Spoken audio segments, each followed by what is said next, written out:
One time my patient's family member spit on me and I did press charges. Let's talk about it. Only because all of the legal action has blown over. But basically, one time I was getting this patient from the OR. I remember he was pretty high acuity, and our normal policy for any patient, no matter what their acuity is to have the family wait in the waiting room. Whenever a patient gets back from OR, I will always do an assessment, a bath, whatever it may be. Want to knock it out whenever they first get there, right? Well, the family comes back like 5 minutes after this patient had come back from surgery. I basically asked them to go to the waiting room. Eventually they complied, but I could tell there was like some friction about it. About an hour passes, honestly, because I'm doing all these things in the room still, where they come back and I asked them again to please go to the waiting room. I will grab them.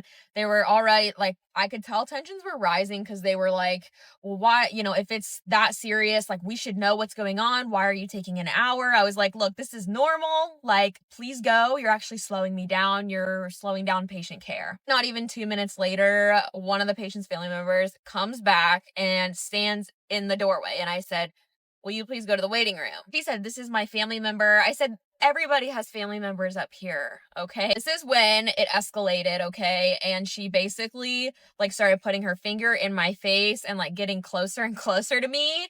And literally before I knew it, there was a loogie on my glasses. I was actually shook.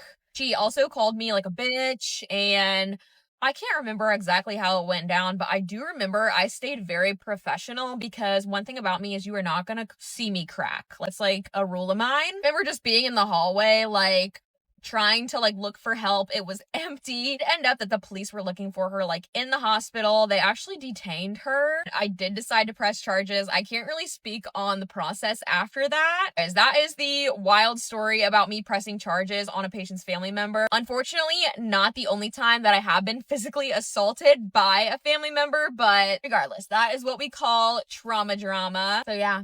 I do encourage other nurses to do this because let's start holding grown adults accountable for their actions. Oh, you want a piece of unhinged corporate advice? Well, I just thought of another story time, so I literally just had to sit down and put my phone up. And if you're new here, I'm Riley. I just left corporate after 5 years of literally making it my whole personality. But now the good thing for you guys is I can at least impart stories now that I was too afraid to talk about before, and you can learn something from it. So today's lesson is to watch out for people that try to be your friend in corporate. And listen, maybe there are some people that genuinely want to be your friends in corporate America, but I've worked in corporate for 5 years and I probably have under 5 people that I can count on my hand that I think are my genuine friends. This woman was my manager, and I can say this openly because even though I always share what company I've worked at, I've had a lot of managers at that company. Like I said before, some of my best managers were people that always treated me like an employee. Like I've told you guys in my last corporate lore video, something that I think would shock you is that my manager had never once talked to me about my social media, literally didn't really talk to me about anything in my personal life. He only talked to me about work, and I loved that. It was so professional. It really just made me feel like he treated me like an employee, which is how it should be in corporate. A couple years before that, I had a female manager, and what's worse is that the whole time I had this female manager, she barely talked to me about work, barely talked to me about work. And obviously I'm period, I don't want to talk about work, I'd rather just vibe. We would have one-on-ones every single week for 30 minutes. That's how much I meet with my manager, which is pretty normal in tech, or at least at my company. Every single time I meet with her, we would mainly be talking about her dating life. She was single, trying to find a boyfriend, and she would talk to me about guys she was dating, what was going on, full in-depth story times. I was barely talking about my life because I was in a stable relationship, so I didn't really have any tea. And she barely talked to me about my work. And in my head, I'm I guess this is fine. I guess she just doesn't really have questions about my work, which is fine. When you are a PM, especially working at one of these companies, you own all of your work. It's not like I needed someone to tell me what to do. I knew what I was doing. So these meetings were more of just me updating my manager. But in my head, I'm well, if she's not asking for updates and she doesn't want to talk to me about it, I guess she's good. I guess this is good. And I'll just kind of talk about what she wants to talk about. Because again, she's my manager. Every time we would have meetings, we were just talking, geeking. She was my manager for a couple months, and then she reached out to my past manager once we were doing performance, basically didn't write a good review. She was just I don't really know if PM's it. I see a lot of weaknesses in these areas. And in my head, I'm and my old manager reached out to me and she was this is so crazy. This is really unlike you. have you been struggling? What's going on with this team? And I talked to my old manager. I was like, no, my new manager has never said anything like that. She's never brought any of this up. She's never talked about any of these. Like, this is all new information to me. And that is strange in corporate America. Like, in corporate America, it should not be a surprise to you how you are doing. And if it is, your manager is not doing something right. Like, if you're doing bad, you should know you're doing bad. I'm like, I have never been told anything. I thought we were good. And on top of that, I thought we were friends. Like, you tell me all this stuff. You follow me on social media. And now you're low-key going behind my back, talking to my past manager. And in my head, I'm like, do you not think she's gonna tell me? Because me and her are friends. Just so weird, because I'm like, why would you not just tell me directly? But I just think, again, like, you have to watch out for the people that are trying to befriend you and just talk to you and make you feel like you're friends. Because at the end of the day, they still will be little snakes. And to this day, I'm like, oh, I don't think she was my friend. I literally think she either just didn't like me, was envious. Today, I'm like, the worst manager that I ever had was someone that I thought was my friend. And the best managers I've ever had were people that I never thought were my friend. They never talked to me about my personal life. They just treated me like an employee. Get ready with me while I tell you guys why I quit my job as a CNA. And by get ready with me, I really mean that this just happened and I quit on the spot because life is bigger and better than being treated like fucking shit by stupid ass fucking RNs that think they're fucking above CNA work. By the way, these are irritated, angry, just tears, not sad tears. We're never sad about no job, especially a 9-to-5. If I'm wrong, I'll say I'm wrong, but I genuinely don't feel I'm wrong. So I had to quit on the spot. Just for my respect, especially being 20, I will not allow a 9-to-5 to treat me how I was being treated today. Boom, start off on a morning shift. If y'all already know how morning shifts go, they're super busy. You're never not doing anything. During this time, my cousin, who also works there, no one was able to help her with what she needed, so I volunteered to help her, of course. She had already asked for help from her neighboring partners, but they were busy, and of course, we're on a time crunch. I had a little bit of downtime, so I volunteered to help her. My side was in the back, her assignment was in the front. So of course I went to the front to help with her assignment. Wrong mistake. Never will I ever lend a helping hand to anyone outside of my cousin. Again, this is not on her because I had to have her back. I had to. Because they be playing it. They be trying it with new CNAs, thinking they could bully new CNAs and just treat them however and dump them or whatever assignment and give them 20, no. My cousin needed help with the bed bath and he decided that he wanted to go to the shower. So I said to save time, take him to the shower and I will go ahead and fix the bed. Her charge nurse passes by. Again, I'm not saying any names because people are very mad and taking their feelings and, taking things very personal. And I guess, it's feelings over facts nowadays. As long as you cry, guys, I guess you can get your way. Exactly what she did. Her charge nurse passes by asking where she is. I tell her, oh, she's in the shower. He then proceeds on the intercom to call my cousin to the same room I said that she wasn't going to be able to go to because, again, my cousin was in the shower. But at this time, she didn't say what specific help that she needed. She just said this room number. I'm in the room making the bed. I hear it over the intercom. So I go to the front desk and say, she's not going to come, she's in the shower, she's not going to come.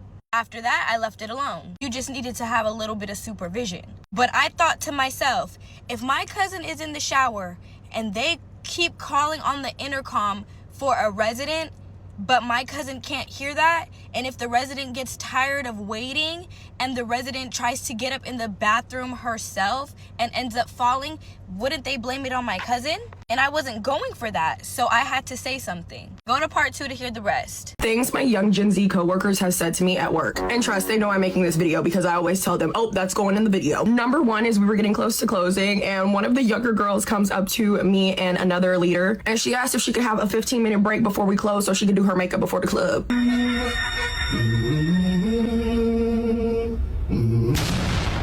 Mind you, there was a time where I would ask the same thing. I just laughed and walked off because I'm like, you know what? I'm not going to be the one to give you the 15. But she got her 15 and she was able to do her makeup before the club. And you know what? Because we gonna support. You gotta support the young girls, okay? Same coworker was going around and also, calling herself a young hoe. And then called one of our other coworkers a middle-aged hoe.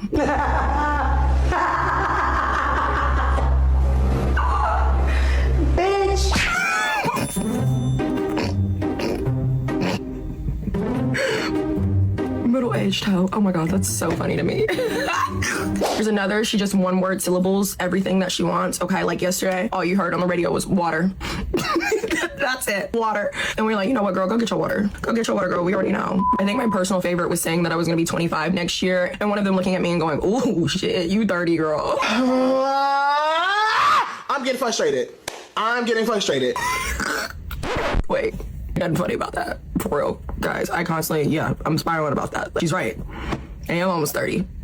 Basically. And there's one, every time I make eye contact with her, she panics. And I'm like, why are you panicking? She goes, I don't know. I thought I was in trouble. Honestly, I love working with younger Gen Z people because they are quite literally the funniest people ever. It's like they have no filter. And it's my favorite thing on this planet. I think I'm funny, but I love when I see that I'm closing with one of them because I'm like, oh my God, I'm just going to be laughing all night. Oh, young Gen Z doesn't deserve the hate they get. They're actually really funny. Not trying to rag on the parents today, but please educate your teenagers on how to go out. ATOP comes in, it's prom season, they're all in their fancy dresses, fancy hair, fancy makeup, fancy suits. They get appetizers, they get mocktails, they get some of the most expensive items on the menu, and I'm thinking, okay, we're rocking, we're rolling, right? They were really nice, like nicer than they should have been. Should have been my first sign. They ordered dessert, and then this is where I should have known something was wrong because they ordered another round of dessert. And while waiting for the dessert to come out, one by one, they all start going to the bathroom until there is exactly 2 of them left, one couple. And I said, hey, where'd your friends go?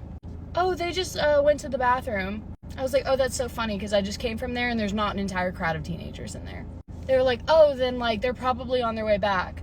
Bro, I literally turned and looked at throughout the restaurant because you could see all the tables, and I was like, well, I don't really see anybody wearing prom dresses other than you guys. They obviously didn't know what to say.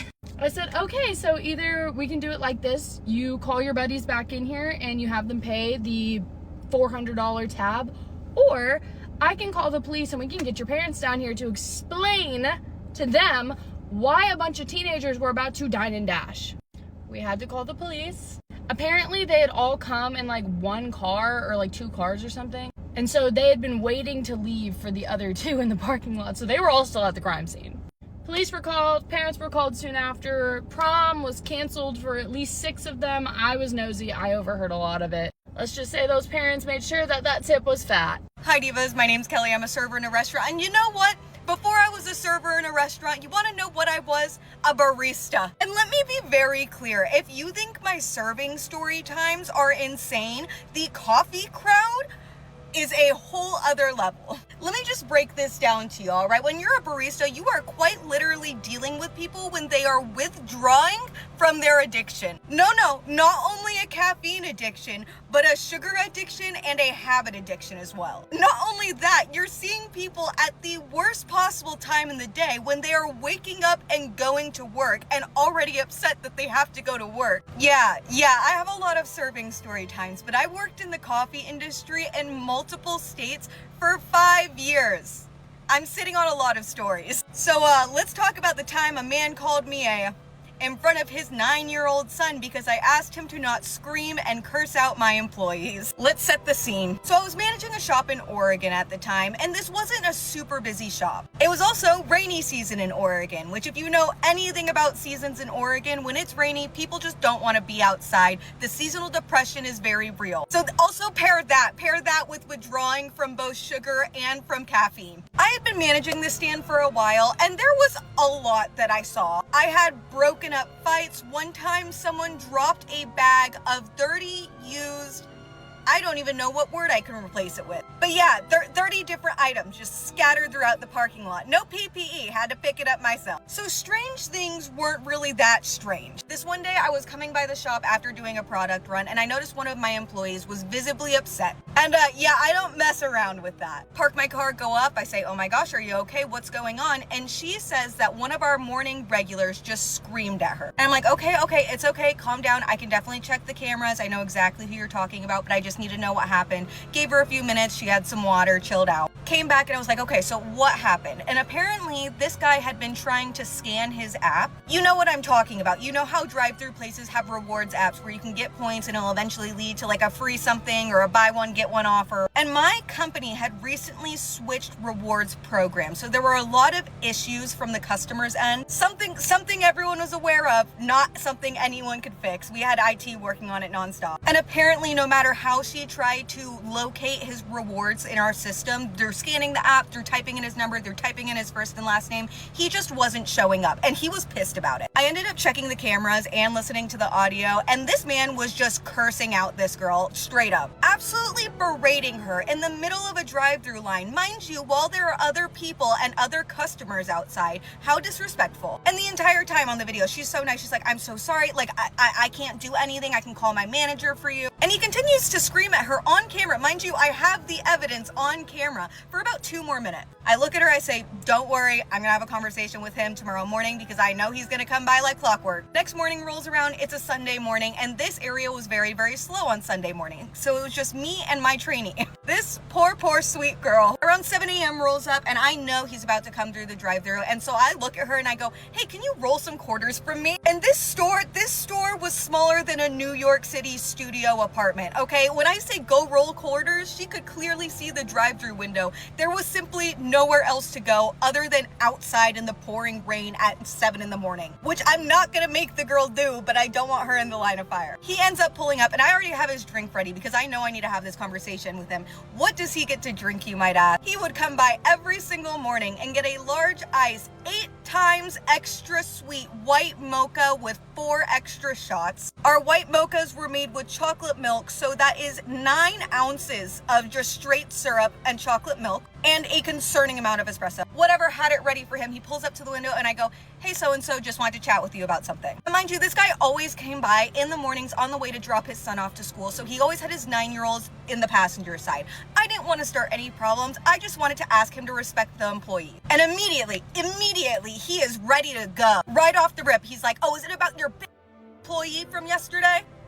Wrong person to say that to. So I'm like, cool, this guy's clearly gonna scream at me and this trainee at 7 in the morning if I don't ask for his side. So I say, okay, how about you tell me what happened from your perspective? And he is just calling this girl every name in the book. That so-and-so didn't want to scan my app for me, and you know how much money I spend here, and I always tip you guys, and it's just effing ridiculous that she would do this. And I cut him off and I say, whoa, let's slow down. If you continue to scream at me, I will be closing the window, and if you choose not to leave after I close the window, I will be escalating to the police, so let's just keep that in mind. And I say, listen, I reviewed the footage. I understand that you're upset about the app. I understand that you're upset you couldn't get your rewards. Trust me, a lot of people are upset about that right now. So here's the thing. If you were nice about it, if you were kind and respectful to the employee, what she probably would have done is called me, and she probably would have said, hey, this guy can't get rewards on his app because of the glitch. And I probably would have said, cool, go ahead and give him a free drink card for next time for the inconvenience. But now we're past all of that because I watched the entire video of you berating her in front of not only her coworkers, but customers. I watched you scream every name in the book at her, as well as you told me, her manager, all of those names as well. And now you're also screaming at me. So what we're gonna do is you're not gonna come back to the premises again. And I remember saying clear as day, sir, we are here to serve you coffee, and we are always happy to do that. However, that does not mean you get to treat us however you want. And this poor 9-year-old boy is sitting in the front seat, obviously embarrassed and confused. And you know, as sweet as the man is, he bid me adieu in just the most perfect way. I said, you have a lovely day. You're not welcome back on the property. If you are back on the property, I will have police escort you off. And as he drives away, he says, in front of his 9-year-old son over a white mocha, we're the sensitive ones. I accidentally showed up to work an hour early, so now while I'm sitting in the parking lot waiting to go in, let's talk about the worst Google review I have ever received, where the only white woman in a group told me that I was racist against her. Let's set the scene. Also, I really wish I had this screenshot, but I cannot find it anywhere, and it looks like my old restaurant took it down. Alright, so I was serving this party of 12 in our private room. The restaurant I was working at had this large private room with a giant table in the middle. People would use it for like baby showers. They would also use it for meetings. This particular one was a meeting. Now at this restaurant, we also had mandatory 1 check for parties over 6, as well as auto gratuity of 18%. So this table comes in, everyone's acting normal. The boss orders 2 bottles of wine for the table.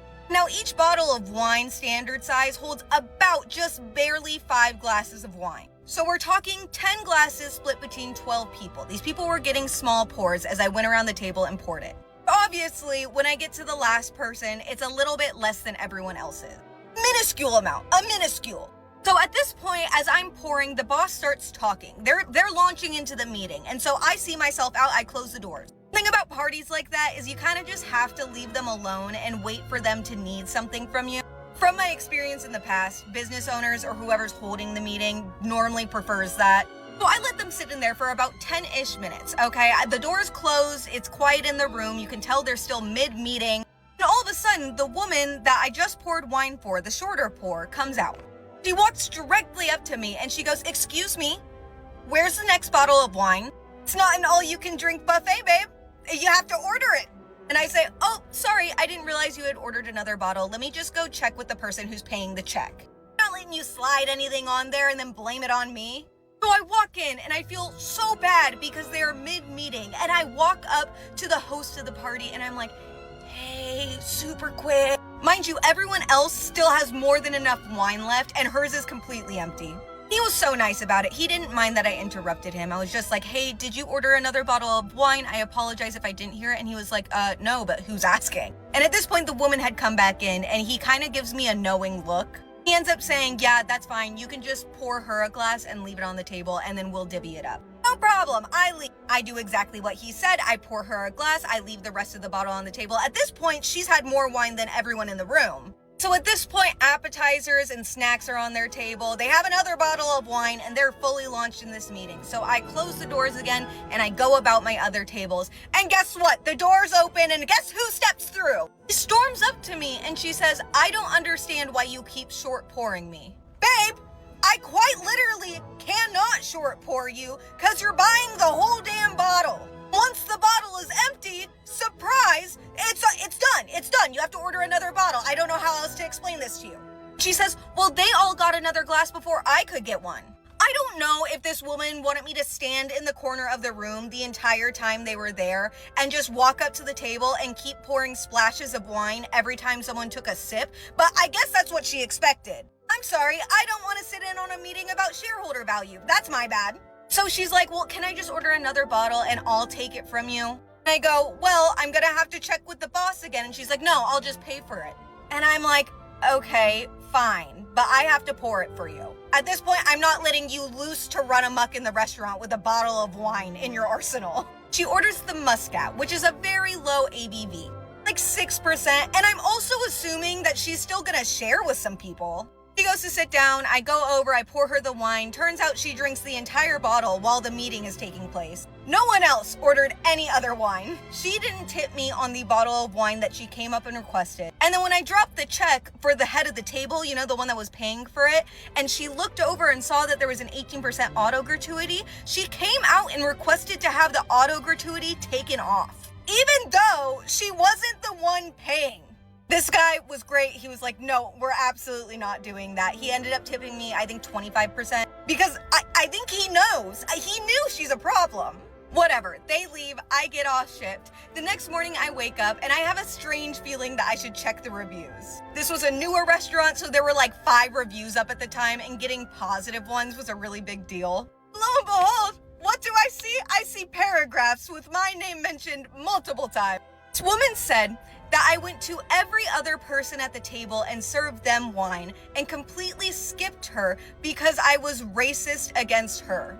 Mind you, she was the only white presenting person at the table. That wasn't even a thought running through my head when I was taking care of them. I was just like, what the hell is this woman on about? So I call my boss and I talk to my boss and I'm like, "Hey, so let me explain the situation." My boss was like, "Yeah, it's crummy that that's one of our only reviews, but I don't think you did anything wrong. This is clearly just one of those people with a couple screws loose." I remember specifically in her dissertation, if you will, she was like, "Never go to this place is racist, this girl is always here, and she's gonna belittle you." Like, dog, what? You wanna know what text I got a couple days later? I got a text from my manager saying, "Guess who's here? Guess who's here at the establishment she swore to boycott?" And shout out to my manager for this, but she walked directly up to her and was like, "Hi there, I heard you called one of our servers racist. I was just wondering if we could look into that for you."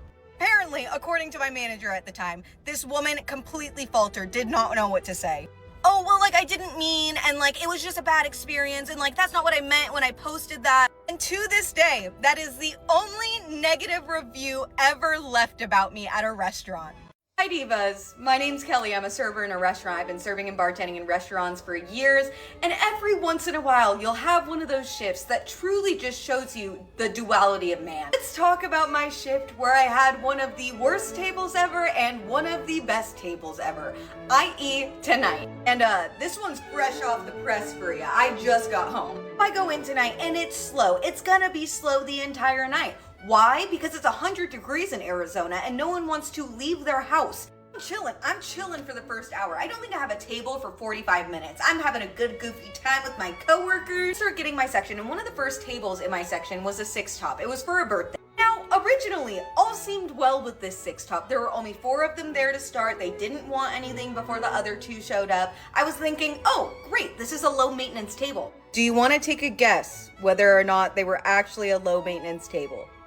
Look at how greasy my forehead is. At the same time, I also have a 2-top sit outside. Very chill 2-top, but they did want to get drinks and food in before happy hour. My coworker told me because they flagged down my coworker, so I ran over to the table after I greeted my 6-top. Because at this point, we only had 2 minutes before happy hour is over. It was now or never. I go over, I get their drink order, I drop off waters, and then I get their food order, and I don't think much of it. They're a table that kind of wants to just be alone. And I go about my day. My 6-top is still waiting on the last 2 to show up. Most of my tables have ordered food, and I'm just kind of dilly-dallying. At this point, I don't have much to do, so I start pre-bussing some of my coworkers' table. Gotta help out. And as I'm walking to the back with 3 plates in my hand, what do I see from my 6-top? I see a hand rapidly waving in the air. Actually, kind of hurt. So I hate doing this. If you've been watching these story times for a while, I hate walking by another table with a different table's dirty dishes, but I thought it was urgent, so I swing by the table. What do they say when I swing by? They say, we're ready to order right now. I don't have hands. At the time, I say, okay, no worries. Let me just drop these off in the back. I'll be right back. And I should have been thinking about the red flags that were waving at this moment. At this point, most of my tables were starting to get food, which means I need to go check on these tables to make sure that their food came out accurately and they're happy. Otherwise, people are going to be sitting with food they're unhappy with for 10 minutes. And so I'm thinking, no worries. I'll just go grab this 6-top's order because they very clearly know what they want to order, right? I shit you not, I spent about 10 minutes at that table because every single person was in fact not ready to order. Every interaction went like this. And what can I get for you? Did you want to do this out? Were you ordering this out? Okay, I think did you already write a salad down? And then I think between these 2, which do you recommend? Does that sound good? Oh, yeah, no, we're gonna pass. We're gonna go with something that you didn't recommend whatsoever. Okay. No worries, I'll write that down. I'll try to get you your order as best possible. And what can I get for you today? Oh, well, I was wanting this steak of yours, but just so you know, I'm really particular and I only like it with a thin ribbon of red in the middle and mostly pink. Okay, so medium rare, we can definitely do that for. And then I want the baked potato with that. And can I get that with only butter and bits? Oh, what'd you say? No, it's fine if I have bits. It's okay. It's just a little bit of bacon. It's not that big. Okay, fine. No bits. Can we add chives and sour cream? And what were you getting? Well, I have to have the sour cream if I don't have the bits. I'm not kidding you. I'm not kidding you. Every single person there was something like this. And as I'm sitting there taking the order, I'm looking at my coworkers. I'm thinking, please, can someone make sure that none of my tables are out of water, please? About midway through the table ordering, and I never do this, I never interrupt the table when they're talking or when they're ordering, but I see a coworker go by, and in a last string of hope, I say, please, can you go check out my tables for me and make sure they don't need water, please? Shout out to the diva that did. I love you, girl. Finally, they finished their order, and I'm about to run to the kitchen to tell them I'm putting in a 6-tops order, and there are a lot of mods on there, and that I'm very sorry. Before I can, one of the gentlemen in the group pulls me inside and says, can I talk to you over here really quick? And you, at this point, I hadn't been to my 3 other tables in like 10 minutes. So I start saying, okay, give me just 1 second. I'm gonna ring this in and then I'll come back. And he's like, no, I need to talk to you now. And I'm like, okay. I go off to him with this side and he's like, listen, I need you to make the birthday dessert really special for her. And I'm saying, okay, I'll do my absolute best, but we don't have candles. And he's like, well, why don't you have candles? Do you have sparklers? Why would I have sparklers if I don't have candles? And I say, you know, unfortunately, it's just a fire hazard. We haven't done them here for years. I just can't do candles for you, but I promise I will try to make it as special as possible. And he's like, okay, because it's really important. I really need you to. He was very dead set on making sure that this birthday dessert was special, which shout out to good friend. So finally, I bust away. I'm sprinting to my other tables. I'm like, how's everything tasting? Do we need anything else? Okay, I see a lot of empty drinks. Let's get those drinks going. Now I have about 16 drinks that are all going out at the same time. Sorry to my bar diva. Before I checked on the outside table, a food runner came up to me and he goes, hey, I need a really big favor. Okay. He says, well, I went to go drop off food at your 421, and in my head I'm thinking, oh no, what went wrong with their food? No, he continues to say that 421 mentioned that he looked exactly like their late son. Apparently he had stopped at the table for a while and he had talked to them for a while, and they said that he had the same eyes, the same laugh as him. And this food runner was very, very moved by this, and he was like, can you try to make it as special as possible? Like, I just want to make sure we take care of them. And obviously I say, absolutely. First I need to put in this 6 tops order and go to my other tables, but we'll make it special. I let the kitchen know about the 6 top and they're like, all right, girl, we got you. Bring in the order, which takes me ridiculously long, and then I go find my manager. It's time to make someone's dinner a core memory. I go up to one of my managers, explain the situation, and I say, I feel slightly odd about sending them just a free dessert. I feel like we shouldn't send them a free dessert for sharing such a deep, sensitive part of their lives with us.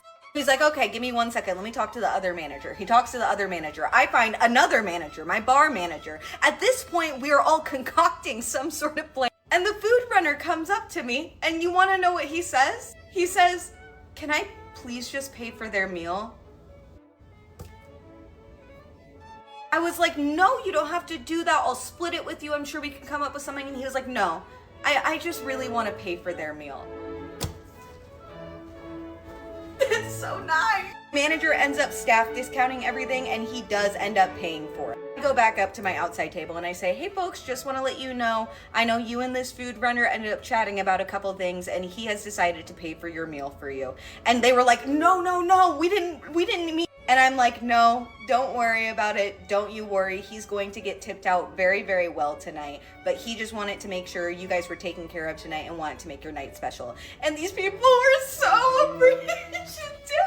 I don't want to share everything that these people shared with me while I was at the table because I don't want to infringe upon their privacy. I more so just want to highlight a beautiful moment, but they ended up sharing a lot with me, and it honestly turned my shitty night into a beautiful one. Reminded me of why I truly do love working in restaurants. The human connection that you get working in restaurants is like no other. Of course, right after I make my rounds around the restaurant and say, guys, this food runner, he's pretty sick, because I'm not gonna let that go unnoticed. In the time I'm doing that, guess what? The 6 tops food comes out. Now, I happen to be watching the food runners drop the 6 tops food off, and these people were screaming at the food runners. Why are the salads coming out at the same time? Do you not know how to do your job? I guess they can't hire competent people anymore.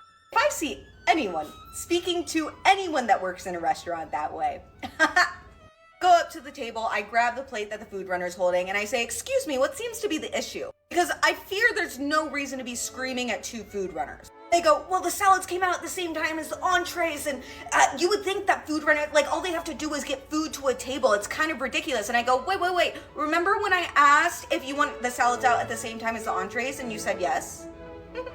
But whatever, I take on blame and I say, you know what? That's my fault. You should be yelling at me, not at them. Then the madness starts, where every time I'm at the table, they ask me for one random item. Sprint to the kitchen. Sprint back. Oh, can I get a ranch? Absolutely. Sprint to the kitchen. Sprint back. Oh, can I get horseradish cream? Okay, sprint to the kitchen. Sprint back. Can I get a refill? I have too much to say, so this is the first time I'm saying there will be a part 2.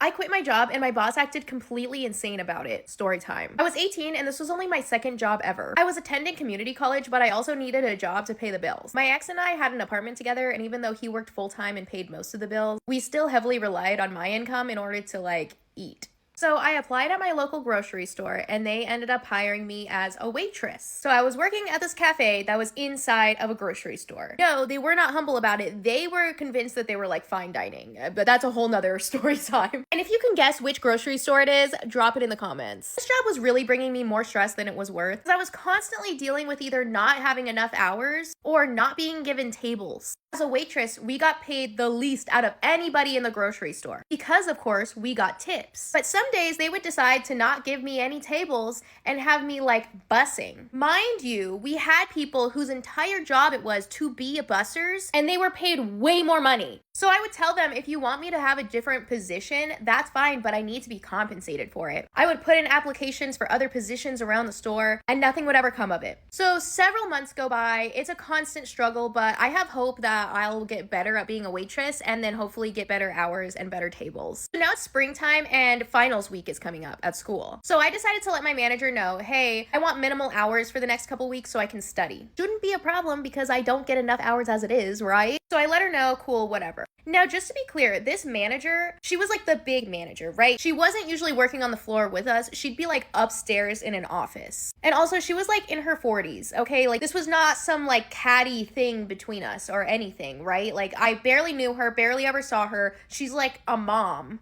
Like, I don't know. So anyway, the next week rolls around, the schedule is posted. I go to look at it. I cannot believe my eyes. Not only am I scheduled for more hours than I've ever had, but there's a note next to some of my days. So I'm like, what the fuck? The note next to my name like didn't make any sense. I didn't know what it meant. So I went and asked the manager. She said, oh yeah, so for those days, you're gonna be in the store, in the grocery store, giving out free samples. I said, oh, okay, am I gonna be paid differently? She said, your normal wage. And she's acting all excited like it's an opportunity for me. So I'm like so confused. I didn't even like, I couldn't even confront her in that moment because I'm like, okay, here I am constantly begging for hours. And now I have to be like, hey, remember, I don't want a lot of hours this week. After she's acting like she's giving me this opportunity. I didn't know what to say. So that whole shift, I'm like fighting back tears and I'm like angry and confused. But one thing I do know is that I literally cannot come to work on all of those days that they want me to come to work because I have to study. So that night I decide I'm gonna quit. Like, I'm just gonna quit my job. And after finals, I'll just get a job somewhere else because I don't like this job anyway. Now, on a sidebar, I'm on Facebook and I see a little event at a local bar that I've never been to. And it says that they're having a little comedy night. I was like, that looks so fun. I am scheduled to work on that night, but as long as I quit tomorrow, I'll be good. And I can go to the comedy night and I can study and I can do everything I want to do, right? So the next day comes around and I'm like, okay, today's the day I have to quit. Like before I clock in, I'll pop into my manager's office and let her know that this will be my last shift. But when I go look in her office, she's not there. I realize that today's one of the rare days that she's actually working on the floor with us. So, okay, this is a little awkward. Now I have to quit and then continue working with her, but whatever. So I'm just waiting for the opportunity to arise, right? Because it's really busy. So I'm just waiting until we have some downtime so I can go and be like, hey, today's my last day. Of course, I'm nervous about it, but at the end of the day, this is a professional setting, right? So there shouldn't be anything to actually be scared of, right? It ends up just being a really busy shift, right? The opportunity doesn't really arise until like the very last hour of the day. She's starting to delegate like closing tasks. There's still customers eating, but we're shutting down sections. And the way that this normally works is like one person will sweep, one person mops, one person like wipes down the tables, whatever, right? Very fair. So she tells me to go wipe down tables. And then I'm like, hey, by the way, it's my last shift. She loses it. Mind you, there's customers right there eating. She starts yelling at me. Oh my God, why would you do this after I made the schedule? Why would you wait until I already have the schedule done? I'm so disappointed in you, Desi, after everything I've done for you. Like going on. And I'm like looking around. I'm like humiliated. I like can't believe that she's doing this right now. I don't know if I'm about to start crying or if I'm about to like let this bitch have it. I don't even know. Like I'm stunned. I'm in shock. And what I really want to do is I want to take off my apron and I want to leave. But guess what? If I were to leave right now, I would be stealing money because we haven't cashed out yet for the night. So I have no choice but to stay. So she tells me, go ma, go sweep, go wipe down the table. She's telling me to do everything. She's having me do stuff that I've never seen anybody do. And I'm just doing it. I'm just going to do it. And then I know I have a clean conscience and I can just move on with my life. Or so I thought. Because the night is finally over, right? I finally cashed out. I finally get to leave. I'm cool. I'm free. I'm never gonna show my face around here again. I'm never gonna see her again. I'm good, right? I forgot that we were actually in a fairly small town. So a couple nights roll by. It's comedy night. We go into the bar, we get seated. We actually found like what we thought was like a really good seat, right? Because it was tables. Like you would choose a table and sit down. And we were like, oh my God, this is actually like right up front and center, which is probably why nobody was sitting there, because you don't want to sit in front at a comedy place. So we sit down and suddenly my attention is drawn over here. Subconsciously, my body felt that I was being stared at. So I look over and who do I see? The manager in the shadows staring. Literally like that, mean mugging me. And I'm like, oh my God, this is so awkward. But I'm like, just give it a few minutes. She's gonna look away, right? No, she doesn't blink. And I just know she's pissed that I'm supposed to be at work right now. I'm supposed to be at the restaurant if I hadn't quit. If I hadn't quit the job. And it was just she had to like schedule someone else to work, and it was like a whole ordeal for her. And now I'm feeling guilty. Now I'm second guessing myself. Now I feel bad. And of course, I tell my ex, I'm like, we need to move. And he's like, why? These are the best seats. See, we can't move. And honestly, I don't remember anything else from that night. I think I might have left because she was making me so uncomfortable. Like, that's crazy, right? Am I crazy? Is she crazy? Am I crazy? Who's crazy? Someone here is crazy. Is it me or not? But anyway, let me know if you want to hear more stories from that job, because I actually have so many. Story time on why I quit Sky Zone and all the drama behind it. Baby, I'm not here to lie to you, so of course I have receipts. Ready with me. Of course, some information I do not have like receipts on, so the stuff I don't have receipts and evidence on, I can't bring up because it's confidential. Of course, I was gonna stay mature about it and not make a video on it, but recently I have a new job. Like, I moved on from this entire situation, but apparently some coworkers are saying false things about me and saying I got fired when that never happened, and now customers are showing up at my new job and like screaming in the lobby that I got fired when I never got fired. So because of this happening, of course I'm gonna have to come out and speak out about it, because apparently they're still stalking my TikTok page and everything. So hi, if you're watching this.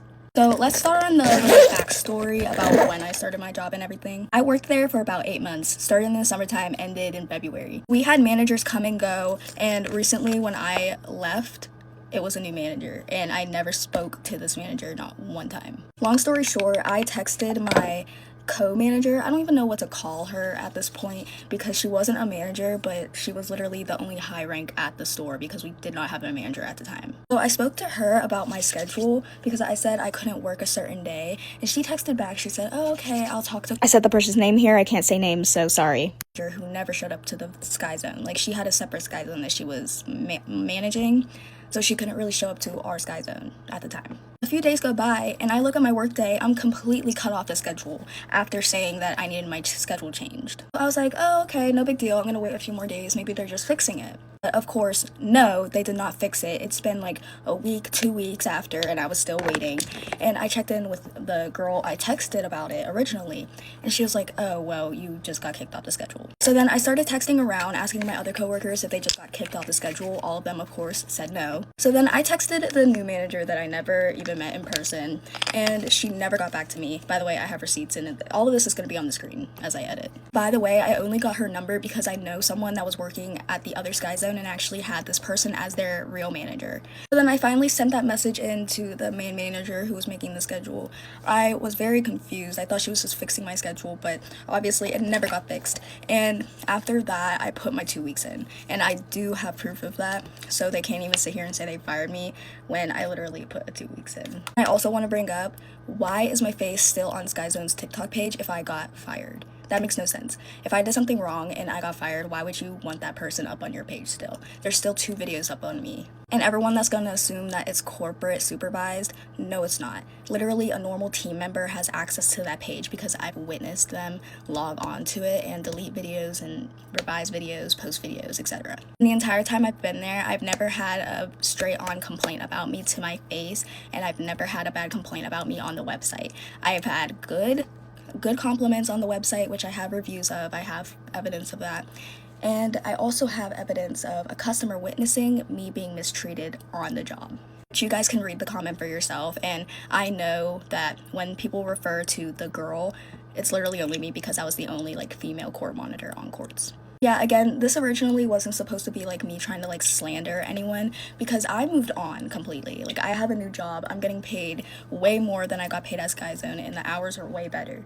But it's the fact that they're sitting there, I'm still on their mind, they keep slandering my name, and I'm trying to go about this like properly. I already emailed corporate about it. They're probably not gonna respond, but at least I emailed them about it. Here you go. That's me clearing it up, and that's all. Bye, guys. Story time of how I banned a man from my job for paying with money soaked in his own urine. So there was a man, and he would come in all the time with his wife. He was a regular, I would say, but he was always just that one person that would walk in, and as soon as they walked in, you would just be like, here we go. He was the type of person where he wouldn't care if you were with another customer. He thought that he was entitled to your attention 24/7. So if I'm with a customer and he wanted to see something behind the counter, he'd say, girl, let me see that. And I'd be like, okay, I'm with another customer. Give me a few minutes. I'll be right with you. He was known for paying with dollar coins. Although it was annoying, like, currency is currency. It is what it is. Like, you're going to take the dollar coins. So this particular day, he came in and he bought something, and he took out his wallet and he was giving me dollar bills, like a 20 or whatever it may have been. And I was like, oh my gosh, like, nice, I love this. Like, maybe we're turning a new leaf or something. I don't know. He hands it to me and it's like wet. I took the form of payment, but I decided not to put it with the rest of the bills because it was wet.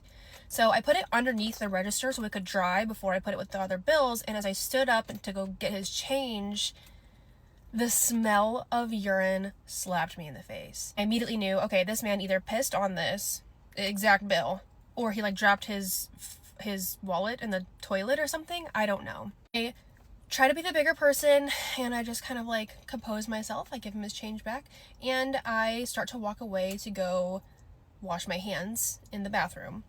And he goes, oh wait, I want to get this too. And I said, well, I'm gonna go wash my hands really quick, so I'll be right back. So I went and I washed my hands and I came back hoping he wasn't gonna pay with more money of that nature. I was wrong. He handed me money for the next item that he was paying for, and it was also soaked in his urine.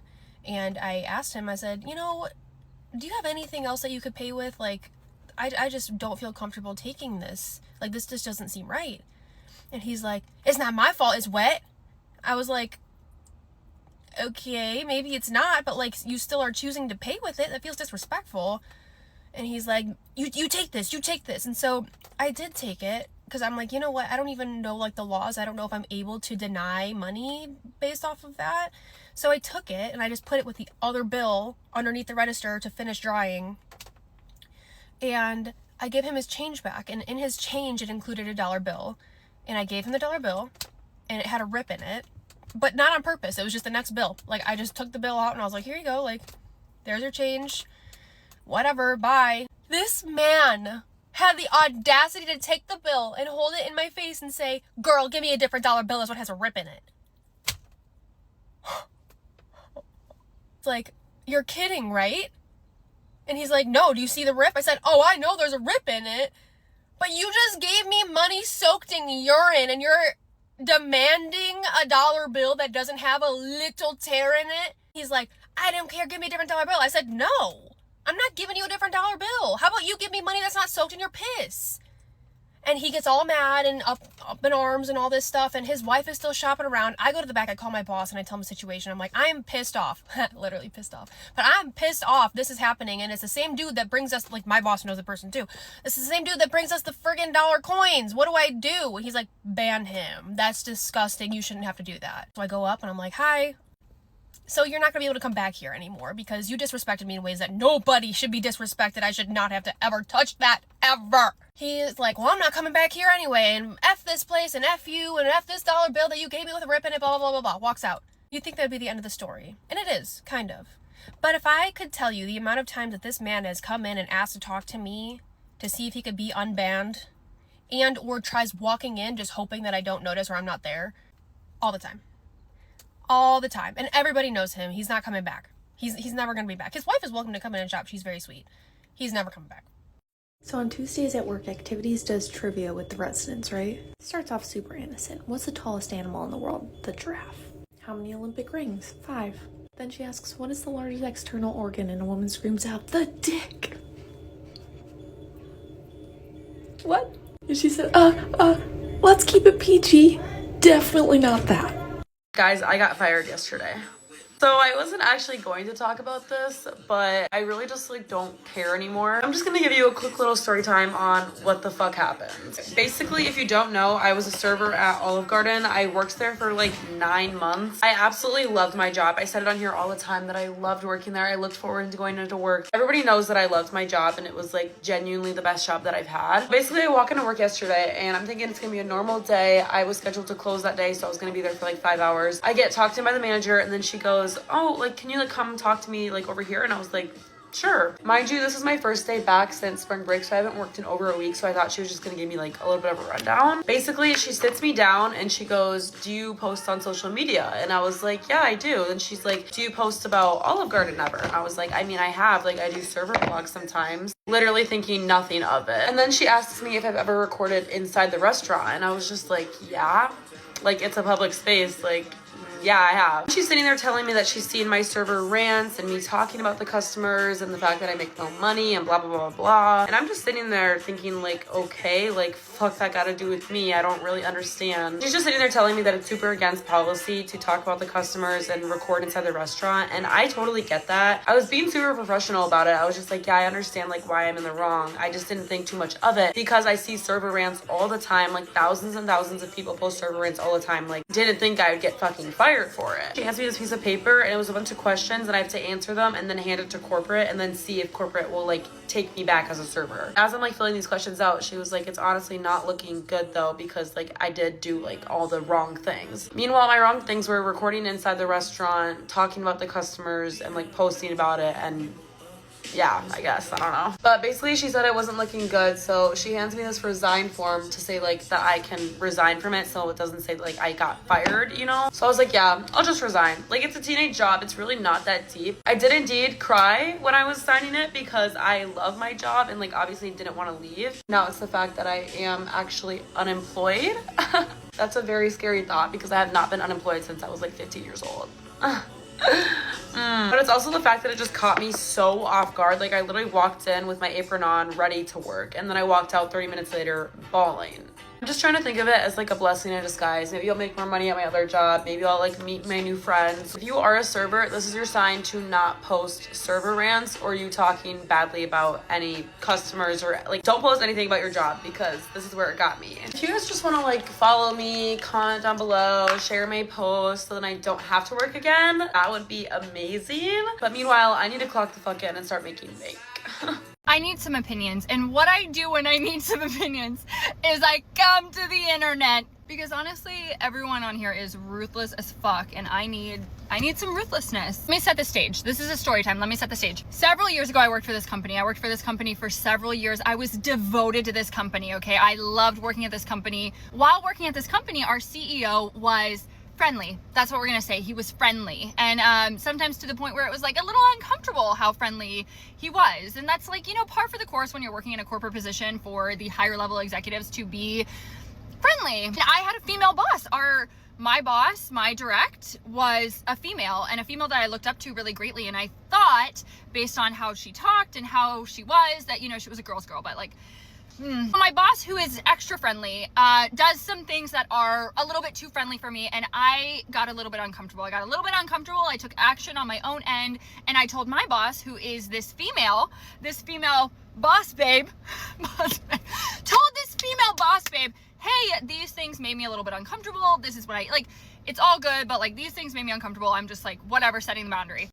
And one day I had gone into our CEO's office. I had to talk to him about a project that we were working on, and he had asked me some questions during that time about like, what are you working on? How are things? How's your life? I mean, I've known him for several years at this point. He knew my son. Like, he was basically just asking how things were from that perspective. And as soon as I walked out of his office and into her office, she sat me down and gave me I mean, she reamed me. And she must have heard him asking about my personal life, because she was sitting across from me and she brought up the things that I had mentioned previously that I had said made me feel uncomfortable, and the action that I had taken with those things making me feel uncomfortable. And she basically said, hey, when you open up the door to personal conversation, he doesn't know where the line is between being friendly and being coworkers. So my female C-level executive is telling me that I am responsible for the middle-aged CEO's boundaries. And in this moment, I am so caught off guard, and I was like, why is it my responsibility to do that? I mean, what? She basically was like, you're basically opening yourself up to it when you answer any kind of personal questions to him. So she actually used against me when I had voiced to her that I was uncomfortable with some things previously. She actually brought that up and said, well, if you feel that way, then why are you creating this situation? Why are you doing this now? And she's one of those people that is like super condescending, and like when she talks to you, she's like, well, and I'm wondering, even as I'm telling this story, I'm wondering, like, maybe I was in the wrong. Maybe I don't know. But then part of me is like, what? Luckily, I no longer work for that company. Luckily, I have documentation of all of those things that happened. But I'm really curious for anyone else who has experienced anything like that, or anyone else who has an opinion about it. It's something that sticks with me. I don't know. A year and a half ago, I had a kid in my 3-year-old class, my early preschool class, who had a lot of behavioral issues, could barely talk, like severe speech delay, severe behavioral issues, right? I loved this kid. He was a sweetheart. However, he needed help. He needed early intervention. When you are an early child care professional, one of your responsibilities, as you may know, working with children under the age of 5, you are critical in their development and pointing these things out to get them assessed before the age of 5 so that it can help them as much as they can. The earlier you address something, the better. That being said, gradually brought this up to his mom, his parents, every day at pickup. Not every day, right? Because you don't want to like make them feel like they have a terrible kid. But like once or twice a week, I would be like, yeah, you know, so-and-so, he was doing this today. At first, I started off very light, very gentle, and then I kind of like delved further into like the things that I was seeing specifically with this kid. Every time I talked to them, they seemed so understanding and so thankful that I was telling them these things. Finally, one day, this kid had a pretty hard day. I didn't know what to do anymore, and I was like, you know, I think it's time that I refer them to this special program that we have, specifically through our center, that they can get help for free. So I was just gonna gently suggest, you know, these are the things that we've been seeing. These are the things the teachers in his previous room were seeing. It seems to be all across the board, right? You guys are seeing these things at home. Here's our referral. You can get the paperwork in the office, yada, yada. And she's, again, very receptive. Oh yeah, thank you. Like, we haven't seen this at home. I really appreciate you telling me this. We're gonna work on these behaviors. What else can I do? Like, in the meantime, I'm definitely gonna look into that.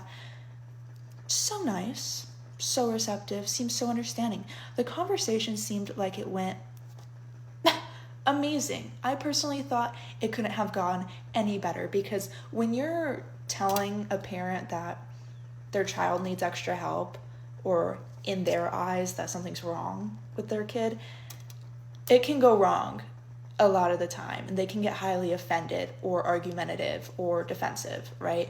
However,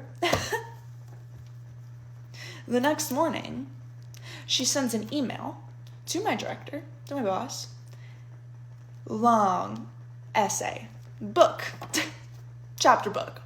Yesterday, when I came to pick up so-and-so, one of your staff members falsely and inappropriately diagnosed my child with ADHD. Never said that. Maybe you deep down know that, and I was just pointing out certain traits that point to that, but never said that, because you're right, I can't diagnose. Never have, never will. We do know. Anyways, falsely diagnosed my child, and I'm so uncomfortable, and it seems like she doesn't care about him like the way that she should, and I feel like he's being judged and treated differently, and this came out of the blue. It came out of nowhere. My boss forwards me this email, and she's standing there next to me while I'm reading it, and I'm like, that doesn't make sense. That's a lie. This, like, out of the blue, I've been talking to you about your son's behavior for the last month. You're being actually insane. They bring him in the next day thinking that I didn't see this email, drop him off, come in the middle of nap time when these kids are sleeping, grab all of his stuff, don't even look at me. I try to, like, go and tell them, like, oh, he had a good day today, like, how are you guys, whatever. Not a word. Don't even look at me. Take all his stuff and leave. They send another email. We've decided that we're just not comfortable with our child and her care anymore. Obviously, I care about your child more than you do, because what? I'm actually baffled and disgusted by the behavior of these specific parents. I think they knew deep down, and they were just embarrassed, and that's why they acted the way they did upon leaving. I was shook. My boss was shook. My coworkers were shook. We all thought we were on the same page, agreeing about this. What came out of the blue was your random email saying that I made you uncomfortable, telling you that your child is delayed, when he is. That's part of my job, is to help you help your child. So yeah, that's one of the many horror stories I had working in childcare for 4 years. Never since from that moment on, the last year and a half of me working there, did I try to speak to a parent about their child's behavior, possible delays, ever again. I had never had a problem with it previously to that extent, but I decided from that point on, I'm never doing it again. And that's why kids are the way they are these days.